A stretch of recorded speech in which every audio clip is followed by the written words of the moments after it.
So what do we got going on here? Today we got going on the Walk for Hope. What we're trying to do is raise some money to hopefully make quality 12-step treatment more accessible for some individuals who otherwise wouldn't be able to afford it.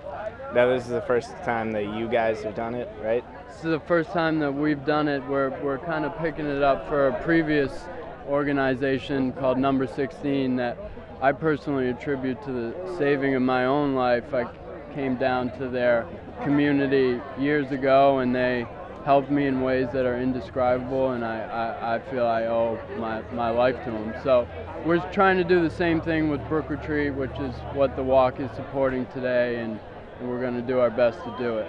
That's awesome. You guys have an awesome turnout. It looks like a lot of fun. Yeah, man. How do you feel about it? Oh, I love it. It's crazy. I mean, if just these people coming together today, we can raise money to help one person find, save their own life that otherwise wouldn't be able to, that'll be a miracle. Excellent. You guys are doing a great thing. Thanks, brother. Thanks for having me. Love your truck.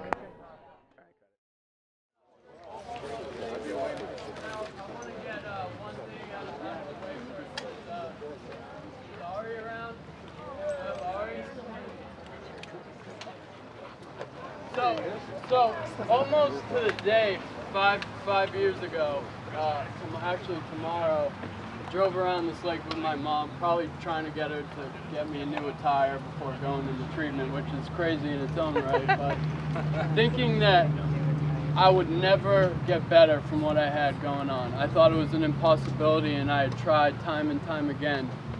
Within 3 months, under Dave and Ari, I started to figure out exactly what was wrong with me, and it started to get better. And I'm getting emotional. I can't thank you enough, man.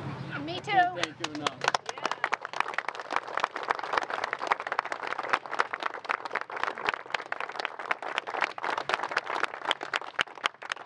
Before we get started, we're going to take a quick moment of silence, really quick.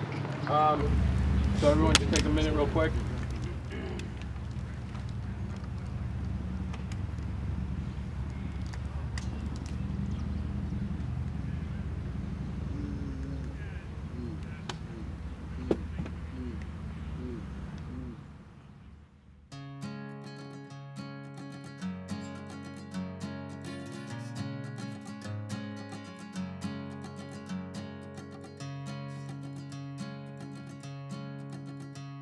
I'm staring at the pictures on the wall of all the people that I want to call. I pack them up and take them on the road. I know there's only one I look at after all.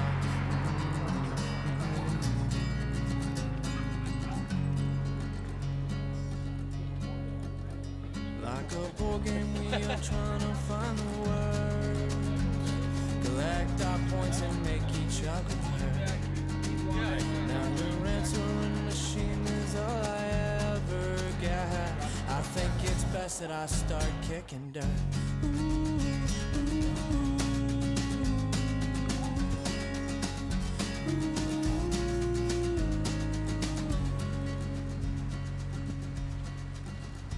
Well, I ran into my old friends on the way.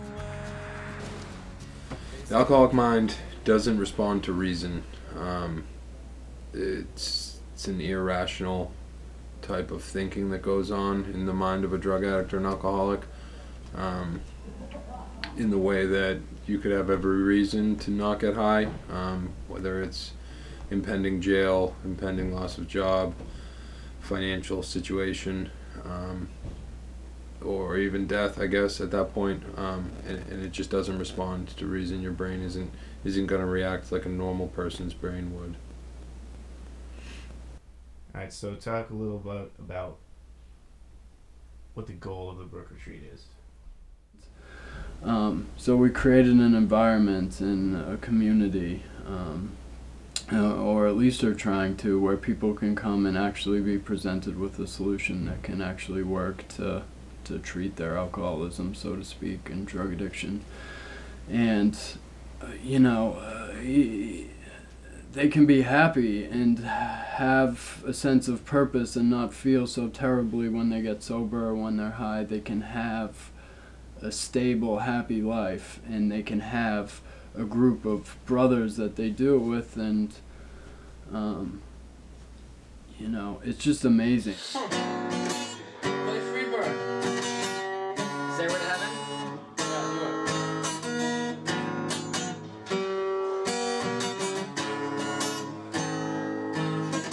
You can't play it? Stairway to Heaven? Everyone I know plays guitar. Are forced, in a way. We have a very good motivation to try and live a spiritual life, try and live a selfless life in order for us to maintain our well-being, which is kind of like the amazing equation of it all, is that you get kind of rocketed into this life of service, and you have a totally new outlook on what life is really all about when people tell you that you need to focus on other people's well-beings more than your own.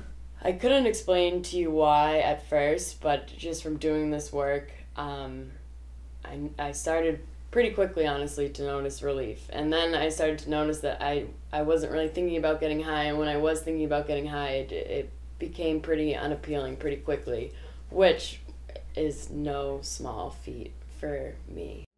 All I know is that I've never seen somebody falter or fail who's done it the way it's laid out. And I never thought it would work for me. I never thought that I could not only stop using drugs, but I never thought that I could feel better. And the way that I feel today and the work that I do today, like, not getting high is just a side effect of the life that I live. And I would say, I don't know, try it, because I promise you it sounds so corny when people say like a life second to none, but it's true.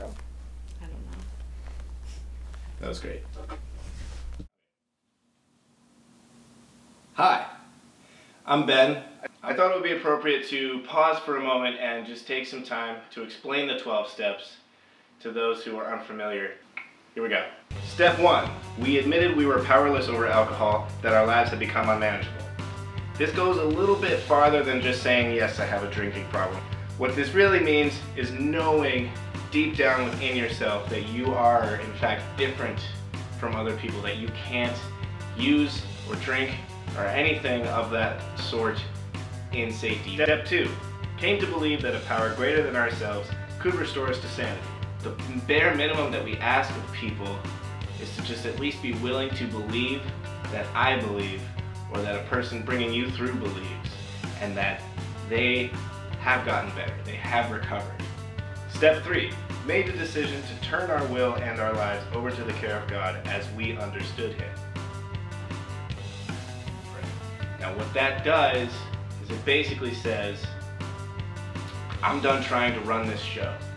I'm done trying to control everything about my life, and I'm going to let my conception of God guide me there. Step 4.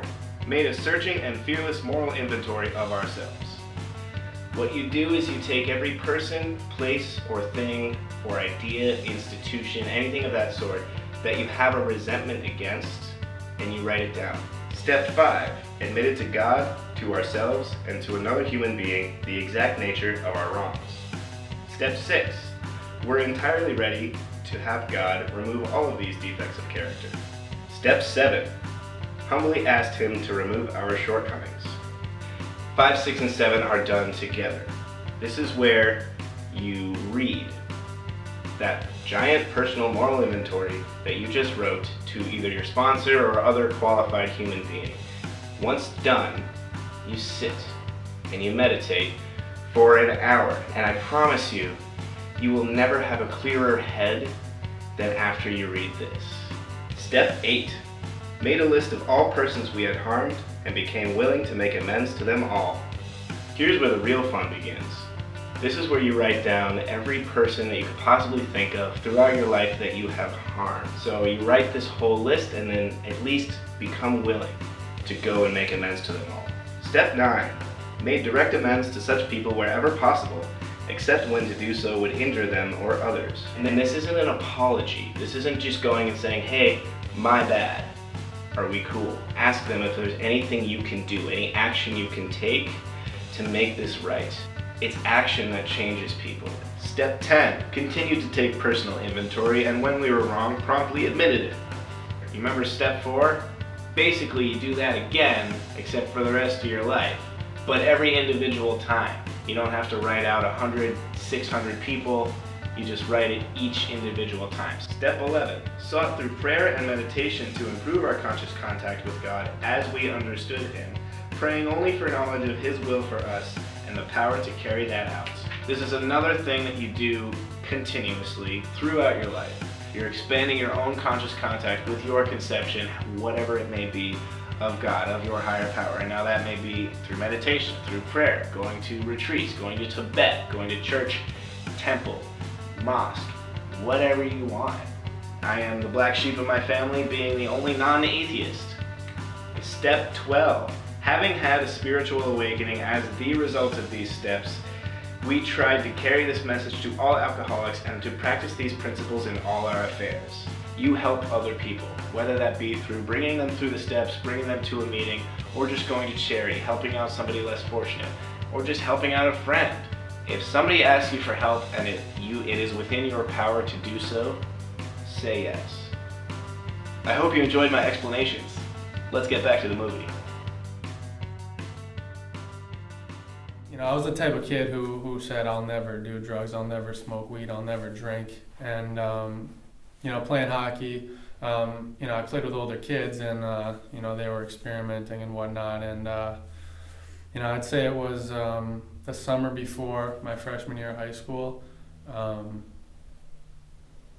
that's when I was exposed to marijuana first. You know, the first time I did smoke weed and the first time I did get high, I loved it. 100% in love with it.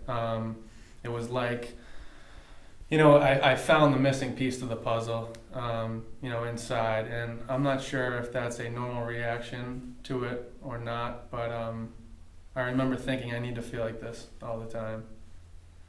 So I started using hard drugs in probably high school, but I started smoking weed when I was in 6th grade. So I don't know how old I am in 6th grade, but I was like 12, started smoking weed. I actually met a girl who was still, you know, one of my really good friends who was not a drug addict or alcoholic, but, you know, she knew people that knew people, and we would smoke weed, and, you know, I started smoking cigarettes because everyone else was. My older brother is actually in the fellowship too, and I remember calling him and I go, if I really am an alcoholic, I go, I think I'm totally on step 3. Like, I think I've like figured this out. Like, I don't really think that I am, but if I am, like, I got this. And he's like, okay, sure, whatever. I was 28 when all that happened. And then probably about the next 5 years were, you know, just like a real downward spiral, like real quick. You know, quickly, you know, as time went on and as I grew up, you know, it became a daily thing. And I loved it. I needed it. The next drug that I did was Xanax. So it's a, you know, prescription drug used for anxiety, and immediately again I fell in love with that. You know, again, the missing piece of the puzzle. You know, I take one Xanax, smoke some weed. You know, I feel like I'm the king of the world. You know, it's the next, you know, the next best thing. I got sober because I had gone out with some people from work, and I don't really remember what happened, but they dropped me off at my house. I left work, met them at the bar, had a drink. They all wanted to go home because it was 11:30 and it was late, and I was like, this is just like prime time for me. I didn't have my license, so I was like, can you drop me off at this bar down the street from my house? I went in there, ordered a drink, and then I guess I started like falling asleep at the bar, and the bartender was like, did you take something? And I got like real like nasty and was like, you know, no, absolutely not, screw you. And I left. I think it was like 1 in the morning, something like that. My next door neighbor found me face down in my driveway. I was bleeding from my mouth, my nose. I had to get taken to Leahy because I coded once they got me there, and once they like got me in the ambulance. I was in a coma for about 5 days from the brain swelling and the bleeding that I had. What they think happened is that I lived on the second floor. I was walking up my stairs and I fell over the side. I fractured my skull, my collarbone, my shoulder blade, 2 vertebrae in my spine. And I just remember coming out of the coma and I was like so confused as to like what happened. But once I left the hospital, I was like, I think I might be an alcoholic, you know? And that's where it kind of all started for me. The big book tells me that I have this allergy, right, to drugs and alcohol. That it only occurs in the alcoholic. It doesn't occur in just like the typical drinker, right? So if I drink a beer, right, immediately I think of doing drugs. I take a sip of beer and I think of doing more and more. Step one is, you know, they lay out the symptoms of real addiction and alcoholism, and then it's my job to diagnose myself. Do I have this? And the kind of things they talk about in there is, one, what happens when I take a drug, and that is I can't stop. And this, I think, is what is common to all alcoholics and addicts, as far as the book's concerned. If you can drink 2 beers or take a perk or a Vike or something, and that doesn't set you off on a spree, then you're not one of us, or you're not an alcoholic or a drug addict. So what's common to all of us is that. I can't take one in safety, and it sets me off into a run. Every single time for me in like my situation and plenty of people that I know, as soon as I would take those out of my system, I would be absolutely insane. You know, if I had money or if I had a good job or if I had a boyfriend or if I had something that was going to make me happy for the time being, but the second that any of those things slipped, I would end up using again. So it wasn't necessarily me not taking drugs that was going to fix me, because I would just get more miserable. Like, I just didn't know how to live. I didn't know how to get up and go to work on time. I didn't know how to be a good girlfriend. I didn't know how to be a good family member. I didn't know how to be a good, like, you know, daughter, sister, nothing. All I was worried about was myself and how I wanted to feel, and that was that. And I didn't know any other way to live. I think that us alcoholics and drug addicts, when, you know, we go to treatment and we're like so desperate and afraid and like terrified of our what probably feels like an inevitable relapse if we've been through it a lot, I always wanted something more like take this pill and this will go away or something like that, just something more like clear cut. And then they were like, it's gonna be God. I was like, you have to be kidding me. Like, what does that even mean? So that was unsettling. And there was this guy sitting in front of me with life in his eyes, with, you know, many years of sobriety, you know, to show for it. And he was telling me that he was recovered, right? And at that point, ears were wide open. And he, you know, he continuously went through the book with me. And there were a few key points, you know, in the doctor's opinion there that, you know, sold me even more, right? It says in there, it says, men and women drink essentially because they like the effects produced by alcohol.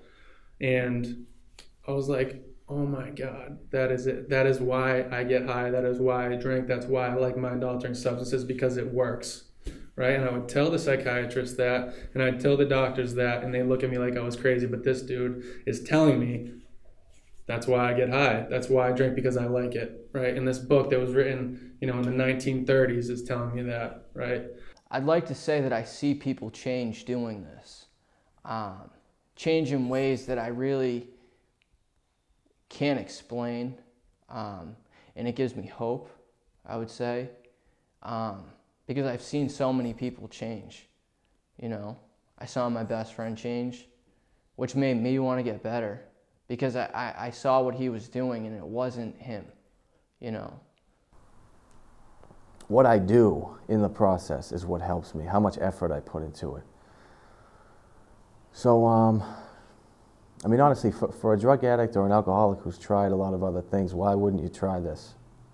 I mean, it involves some effort, but considering the results, the price is not high when you consider the results you stand to get.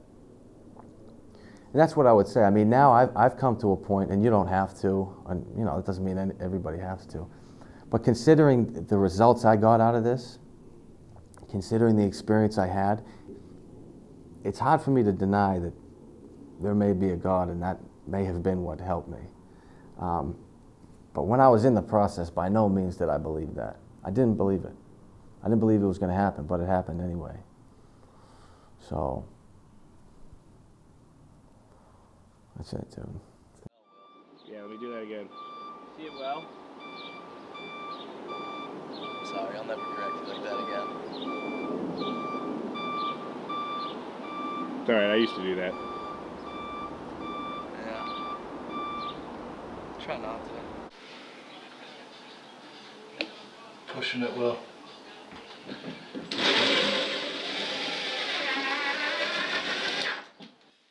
Will, do we have another flat bar, dude? Huh? Do we have another flat bar? Don't think so, bud. Alright. I'll just be hanging out over here. How long have you had the business? Business has been going for, geez, I was 7 months sober when I started it, 6 months sober, so about 22 months.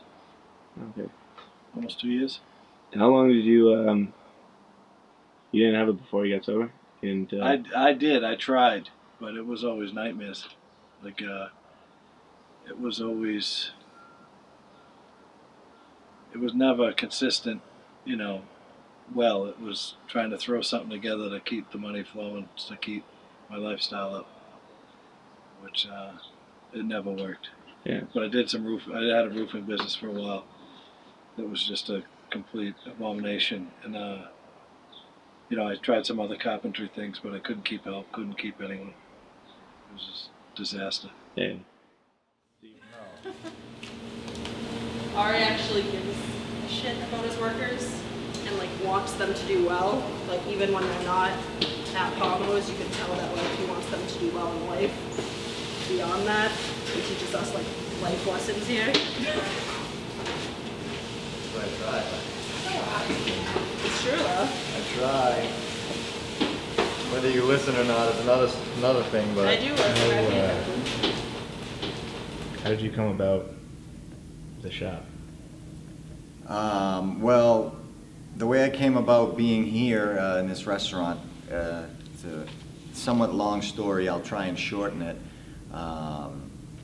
But I was co-founder and co-operator of Number 16 in Wakefield, Mass, and Cross Keys Retreat in Wenham, Mass, which were 12-step communities. And we had some unfortunate issues after we opened up in Wenham. And unfortunately, after being open for about 1.5 years, we realized that we were going to have to close the door. Bye, thanks, Kira. Yeah, no problem. You good to go? Oh, that's right, huh? So I had one last chance, and it was basically getting back into the industry, which I had avoided so well for almost 14, 15 years and promised I would never go back into the restaurant industry.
So how did the band start?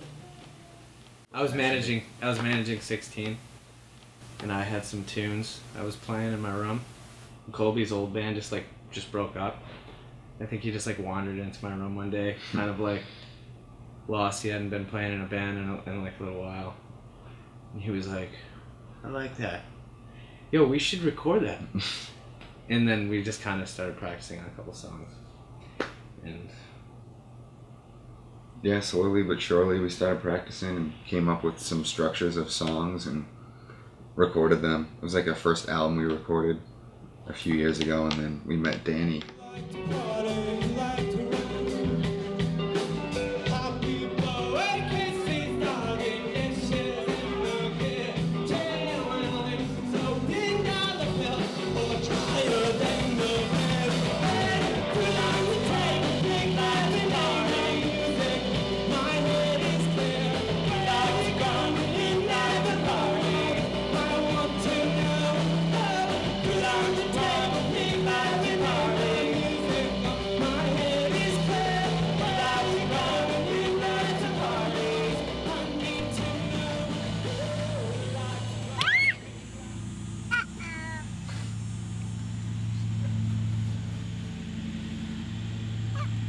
Hey.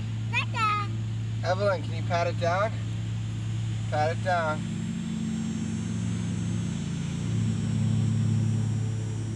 Okay, ready?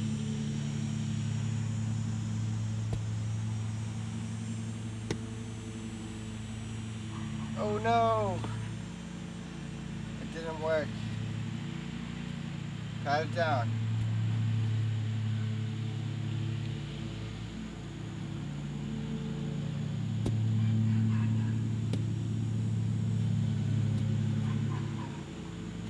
Look. Ah. That's a castle. Oh no. Bye bye, castle. I honestly think that if I wasn't, like, if I didn't have a program of recovery, and if, like, I wasn't trying to work this in my life, I don't think I would. It's hard to say. I don't think I'd have any part in my daughter's life. I think if I had a part, I would be a really shitty dad. My whole perspective has changed since having a kid and since having, since working step work in my life. How do you think it helps working with sober people that live the same way? A, it gives them a job. B, it gives them, you know, power of example, or, you know, a friendship, so to speak, just like we have anyways. But there's room to correct each other. There's room to, you know what, it's almost not even like work, just because we're on the same page and we laugh about all the same things, and we, you know, and it gives us the opportunity just to connect on a different level, but on the same as well. It's almost not even like work, because all we do is joke and josh and have fun. And I saw Vince Wilfork, dude. I pretended to trip so I could bump into him just because I wanted to touch him. Touching Vince Wilfork, dude. He's so big. He didn't even move, didn't look at me, nothing. He just continued the conversation he was having. As I like, I was trying to just ram him. He didn't skip a beat. I wouldn't know these guys if it wasn't for the 16 house or moving out here and getting sober and cleaning my act up. Number one, I wouldn't know them. Number two, I would not be able to sustain it at all, or focus on it, or work responsibly with other people. Yeah, I think I'd get eaten alive if I was using and playing shows. I think I'd be eaten alive quick.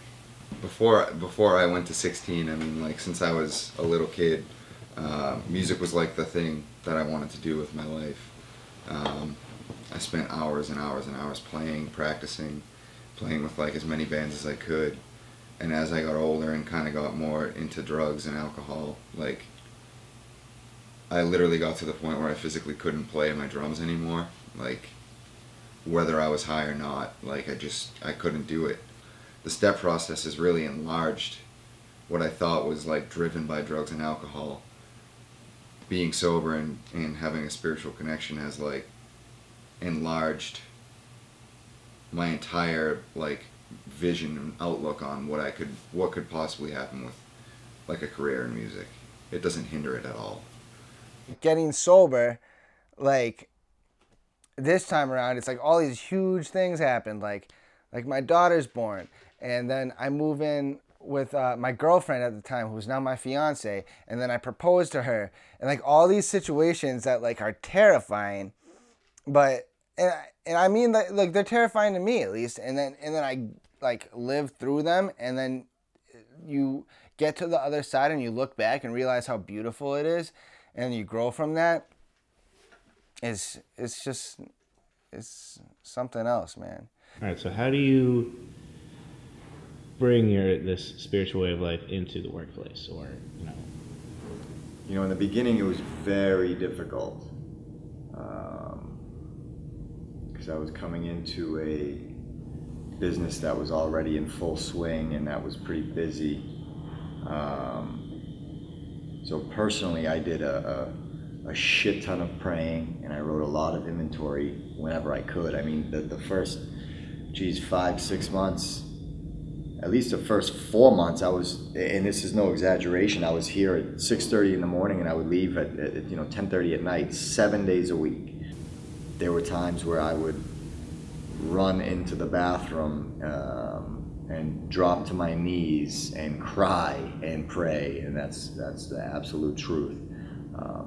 For God to get me through the day, or to help me to be able to deal with these employees, or work, or just trying to wrap my head around everything that was going on here.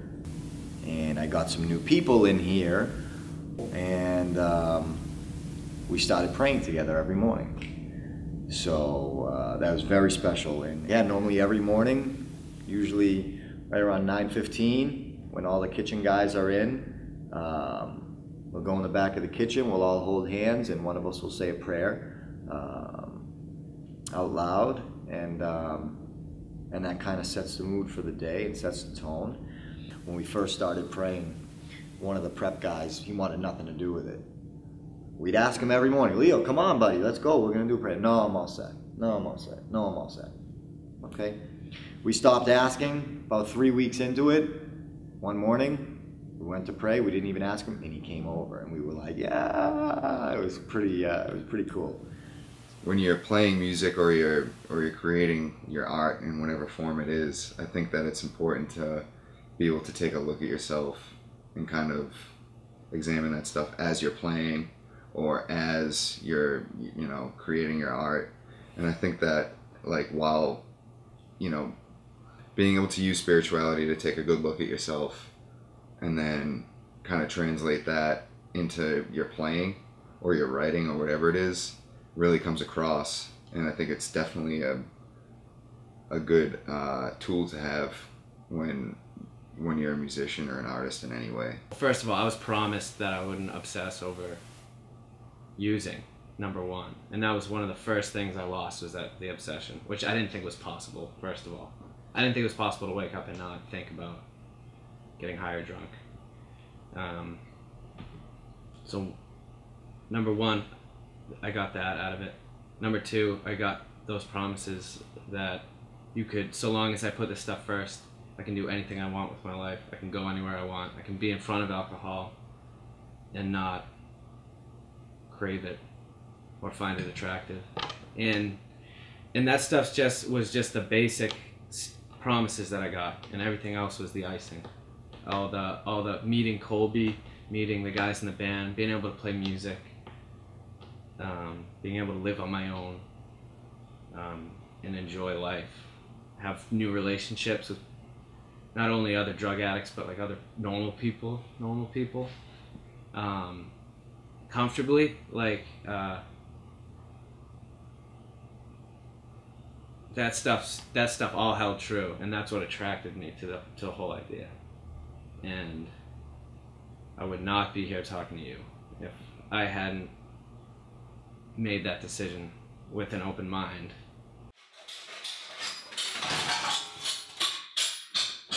Yeah, just break the radiator a little more. Dude, it wasn't me, bro. Anything, Will? Dude, I didn't. This thing just doesn't want to stay up. I'm getting sick and tired of it, bro. You're getting a lot of shots to your butt, Will. I hope that's okay. That's fine, bro. I have no butt. It's fire. Everything gravitates towards, like, 3 years ago, there wasn't a hope in the world for me. I couldn't keep it together. I couldn't find sobriety. I couldn't find peace of mind. I couldn't be a good family member or a friend, And, just a couple of years later, 2.5 years later, I get a sustainable business that supports me, my children, anything else that I really need. I'm able to help out, friends and employ other people. I do what I say I'm going to do, and I can be honest on a daily basis. I don't know what it was, but emotionally, I just felt so disconnected from other people, and just really wanted to find something to make me feel like just okay. You know what I mean? What's wrong? Do you want to get down? Yeah. You want to get down? Yeah. Do you want water? Yeah. Ah. You want some water? That's a cat. Did you wear Jinko jeans? I did have a pair of Jinko jeans. I could show you some pictures that I found recently that are pretty funny. I'm gonna want those. I had a pair of Jinko jeans. I had a hemp necklace. A 9-inch nail shirt, because that is. No, I didn't have a 9-inch nail shirt, but I did have a Slipknot baseball jersey that like went up to here on the sleeves. They were cool to me. They were cool to me, definitely. I remember people having. Yeah. Geez, I'd be more than willing to put myself out there. You guys want to contact me, go ahead. There are so many guys and girls that are recovered now. I couldn't say that, 12 years ago when I first got sober. There was a handful that I knew that were doing this, that were in, the Northeast. But now there's just, it's so beautiful to have been able to be a part of and to continue to be a part of, and to just know so many guys that I know I can depend on. I can pick up the phone for any reason and I know they will be there. Maybe that's what it is even without the steps if you're sober. I don't know. I only know my experience, which is taking steps, finding God, trying to continuously grow closer to God and do the right thing, and man, that's it, guys. I'm sorry. Screw God, screw that. It's you want to live or you want to die. It's very simple. And if you do live and you make the choice to take steps,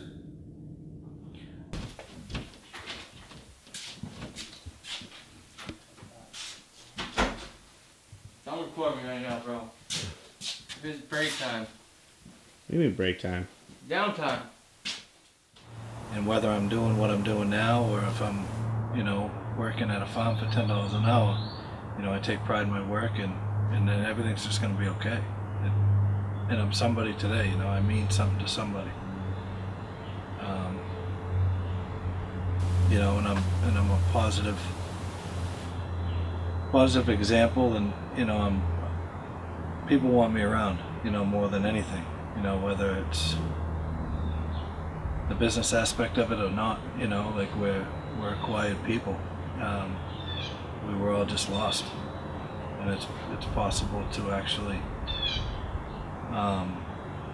be productive and conduct ourselves and be a member of the society that we live in. What I needed to hear was that there was a specific course of action, a specific design for living that would bring me to where I am now. Without that specific design that's offered in it, like, I wouldn't be here, because I couldn't think my way into where I am right now. So if you're struggling, or you've been sober for a while, or you know somebody that's struggling, there's a clear-cut path if you want a life of freedom.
Wall in post.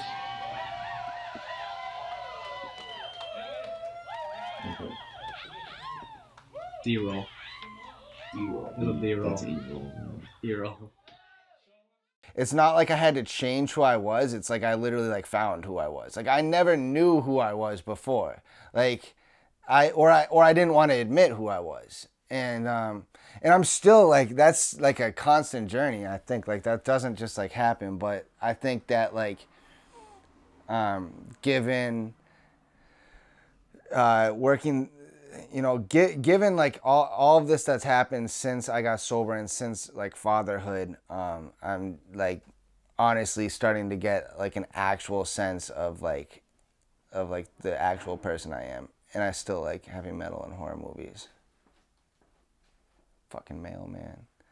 And I just wanted to feel that pure happiness, that substance-free joy and love and happiness that I saw in these kids. Fucking dark depression, man, that used to bring on to the point of tears. And I have that now, and I've had that for, you know, almost 13 years now, and I've been able to share that with other people and see other people fucking get that, and that's what it's all about. My step experience is for everybody else. That's what this guy, this great guy that was really an inspiration to me in early sobriety. And man, that's the truth. That's what it is, and to just be able to not have to worry about getting high or drinking or, you know, not have to struggle. That's really what it is. So how do you prefer to do it? Did you want the... Well, they're all already up there, so, and I don't want to say everybody get back down. It's way too late. True. Okay, so I'm kind of going to be here. Usually it's the other way. Yeah.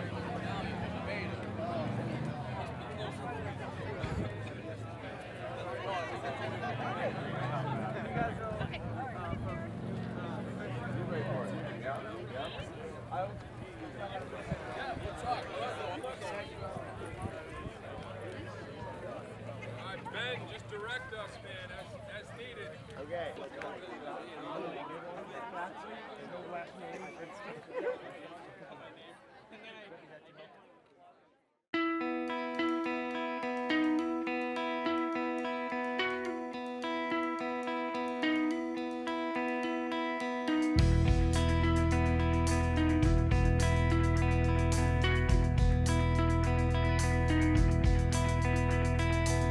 We've got to fill her up. This Pokemon won't take us there. We've waited long enough. I'll be alright with what I got. No, I'm not scared, 'cause I've seen the prison wall. Not like you don't have to hold still. Just do your thing and just be normal. You're not being normal. We're falling to our knees. We try to scream, my vocals peak. So here's to getting lost. If there's a way out, then I'm going to find it. No, I'm not a criminal, but I've broken every rule I